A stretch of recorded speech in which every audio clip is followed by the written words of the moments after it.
Okay na siya, hindi na siya putol-putol yung takbo at hindi na rin siya low button. Ito yung mga dapat nyong i-check sa e-bike.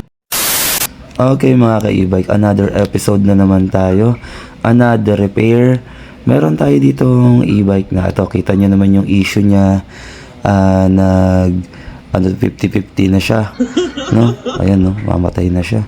Kaya naman etong charger ay tinesting naman din natin dito. So tignan natin yung charger kung ano yung kalagayan niya kapag sinaksak. At siguro marami nakaka-encounter ng ganito, ng mga ganitong issue na nababasa ko, mga nagchat sa akin. So testing natin, kapag sinaksak si charger dapat magre-red kung charging nga talaga, no, kung working. Pero nangyari dito ay ganyan siya, no? At pag pinaandar mo ay pugak-pugak lang talaga siya. Pag naka-charge naman siya, okay na, hindi na siya low at full charge na at pwede ka nang umandar. Ang problema, dala-dala mo yung saksakan. Yari ka.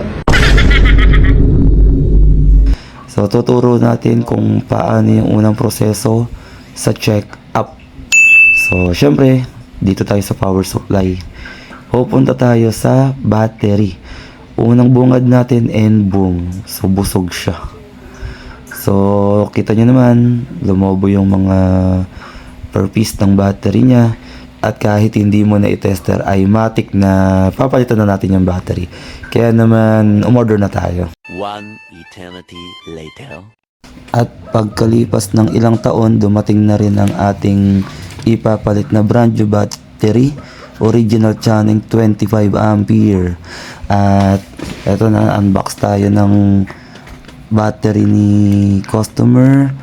At para may insert na natin dito sa kanyang e-bike at magamit niya na, no, para masaya-saya naman.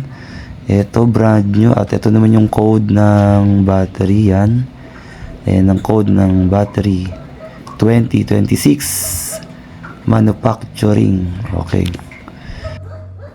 Syempre di ko na pinakita kung paano ko kinabit dahil basic lang naman ang pagkabit niyan. Kaya ito na yung old. Ayan na, natanggal na natin. At nakabit na natin yung bago at naka-charge na nga. Still red na siya, no? Hindi na siya green katulad kanina. Nakita nyo sa video, charging na nga talaga siya. At ito-testing na natin syempre. Okay, walang charger yan ha. Hindi nakasaksak na sa charger ha. Hindi ko na ipakita, tiwala na lang. At testing, okay, may abante na siya. Umaabante na siya at di na rin naglolobat ang sign ng battery na, no? Ayan na, ganyan na siya.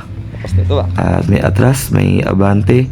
Kaya naman kapag ganito yung issue ng e-bike mo, ay check mo muna yung battery. Pero dapat may tester ka para hindi ka hula-hula. Salamat!